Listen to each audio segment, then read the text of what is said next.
L'Union européenne et les États-Unis entendent isoler davantage la Russie.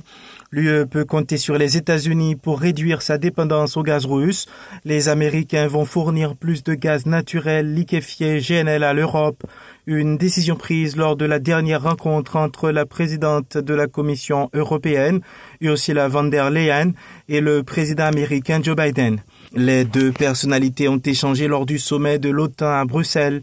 L'UE et les États-Unis font donc front commun contre la Russie, mais n'arrivent toujours pas à obtenir la désescalade qu'ils ne cessent de réclamer.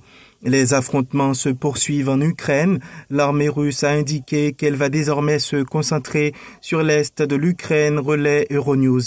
La libération de l'est de l'Ukraine, où se trouve le Donbass, État pro-russe, est le nouvel objectif des militaires russes.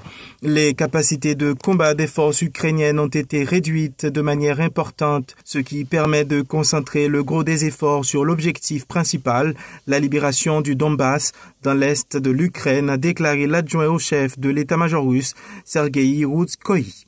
Entre-temps, l'Ukraine fait mieux que résister. Kiev annonce avoir détruit un navire russe près de Mariupol sur la mer d'Azov.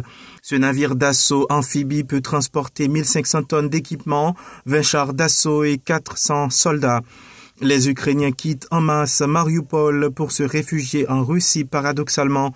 Le maire de la ville, Vadim Boychenko, a indiqué que 15 000 habitants ont été emmenés de force à bord de bus, ainsi que la confiscation des passeports ukrainiens d'habitants coincés sur place.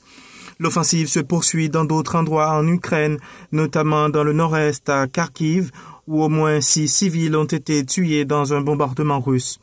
En un mois de guerre, des milliers d'Ukrainiens ont été tués, dont 121 enfants, 6,5 millions ont dû quitter leur maison et plus de 4 300 d'entre elles ont été détruites, selon un dernier bilan des autorités locales. Gervais Ricardo Jean-Jacques, Zoom IT News.